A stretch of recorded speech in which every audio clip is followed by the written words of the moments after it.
Nouvelle découverte sur le noyau des atomes.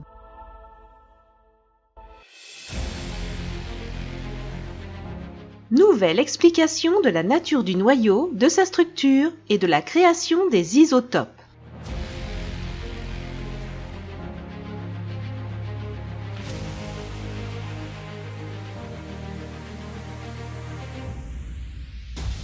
Nouvelle explication de l'existence de plus d'isotopes dans les noyaux plus lourds.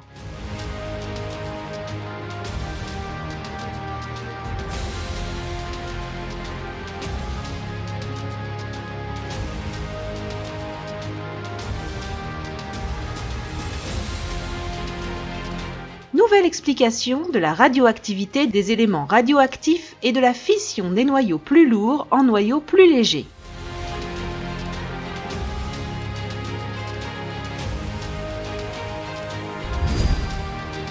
Nouvelle explication de la nature du noyau, de sa structure et de la création des isotopes.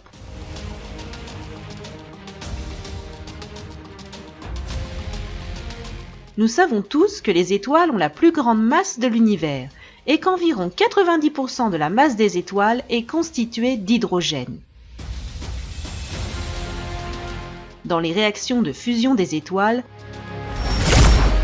l'hydrogène est transformé en hélium qui produit la lumière et l'énergie des étoiles. Il suffit ensuite d'ajouter un neutron et un proton au noyau d'hélium pour créer des noyaux d'éléments plus lourds.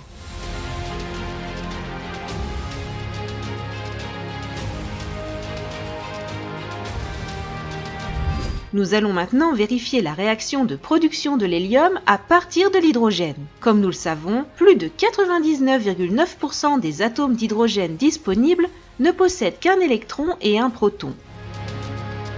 Et 99,9% des atomes d'hélium possèdent 2 électrons, 2 protons et 2 neutrons.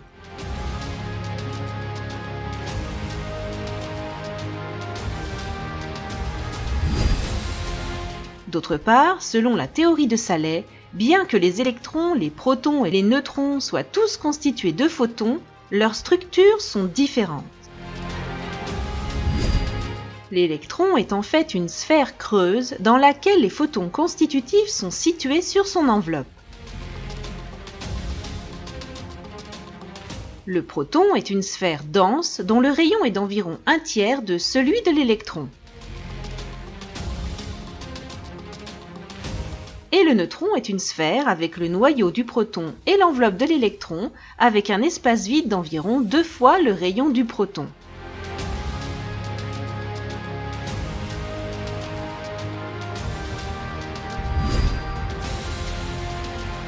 En fait, un électron et un proton sont nécessaires pour produire un neutron dans la réaction de fusion. Par conséquent, l'équation suivante peut être écrite pour les réactions de fusion de l'hydrogène.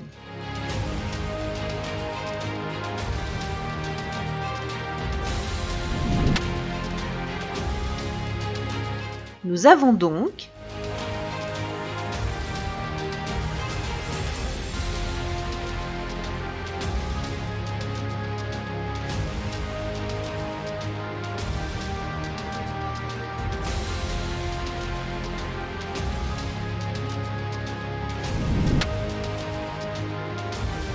Maintenant, en se basant sur le principe d'avoir la plus haute symétrie et l'équilibre dans le noyau, nous sondons la forme des noyaux des éléments.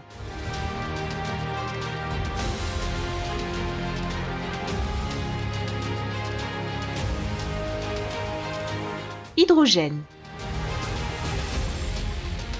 L'hydrogène, en tant que premier élément du tableau périodique, possède le type de noyau le plus simple.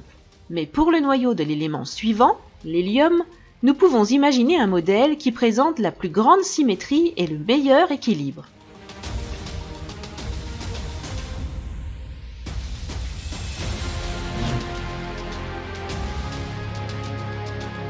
Hélium.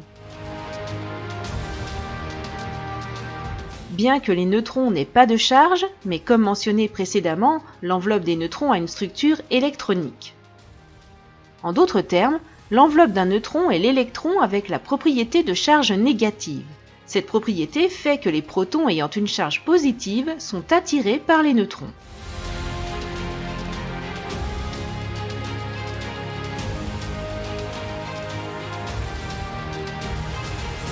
En fait, pour atteindre l'équilibre, un proton est placé entre deux neutrons à une certaine distance, mais plus bas en hauteur que les deux neutrons latéraux. En d'autres termes, bien que l'expansion linéaire du noyau d'hélium, protons et neutrons, soit la suivante.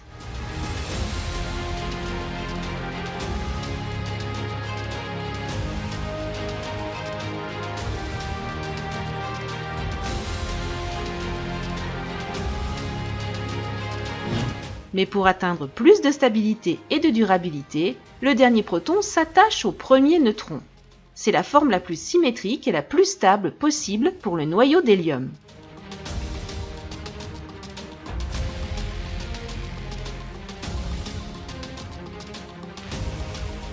Nous nous tournons maintenant vers les noyaux plus lourds.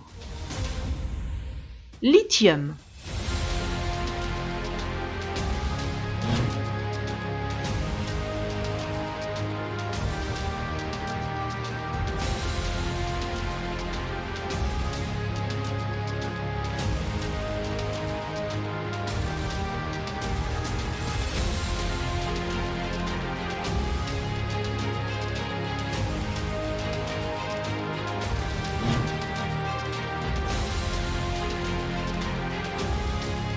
Beryllium.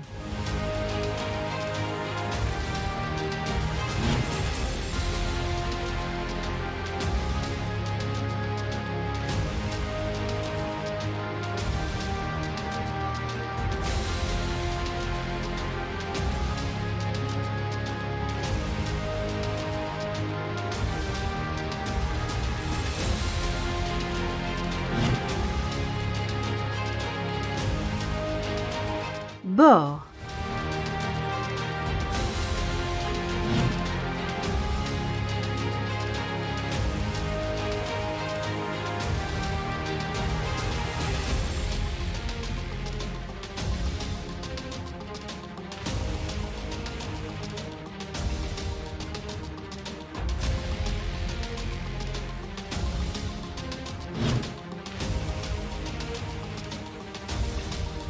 Carbone.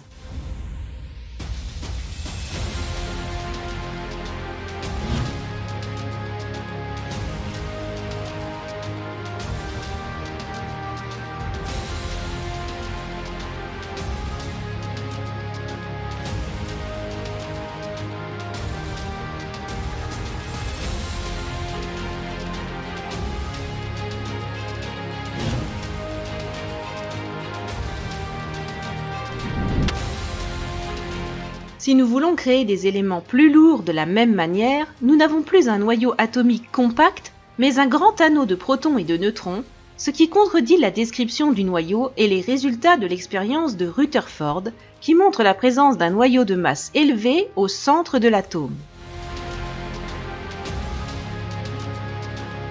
Par conséquent, l'anneau hexagonal peut être choisi comme couche de base du noyau des prochains atomes.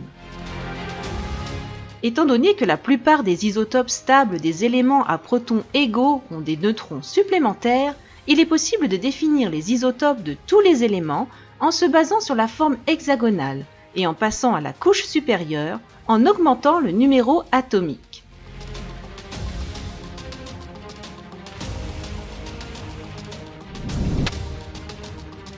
Ainsi, l'hélium ne peut pas avoir de neutrons supplémentaires.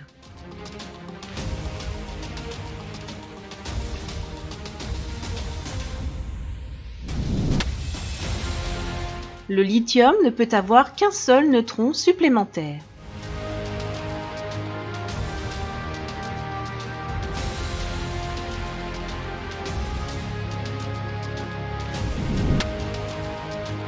Le beryllium, en raison de sa forme spatiale, peut avoir des isotopes stables en prenant un ou deux neutrons supplémentaires.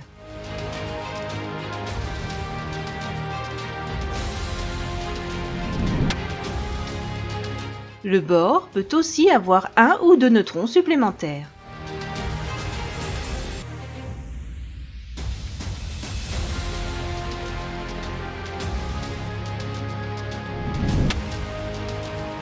Le carbone, avec cette structure, peut avoir un ou deux neutrons supplémentaires et forme ses isotopes stables.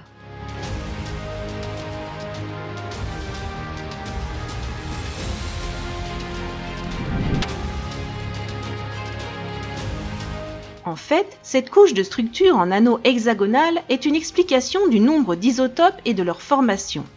Étant donné l'absence générale de charge des neutrons et leur faible interaction avec d'autres particules, ce modèle particulier peut facilement exprimer et prédire la quantité d'isotopes et la manière dont les neutrons supplémentaires y sont placés.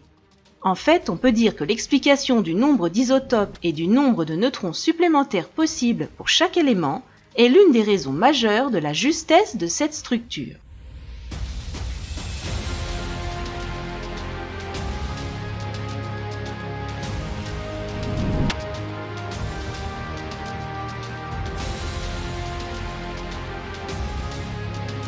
Remarque, le noyau d'un atome hexagonal ou de carbone est la meilleure option pour créer les noyaux des atomes suivants, car c'est l'état le plus fort et le plus symétrique. Ce noyau place un maximum d'un neutron supplémentaire dans la cavité centrale, et étant donné la hauteur de l'anneau, ce noyau peut avoir un autre neutron sur le premier neutron supplémentaire. Ainsi, le noyau de carbone peut avoir un maximum de 2 neutrons.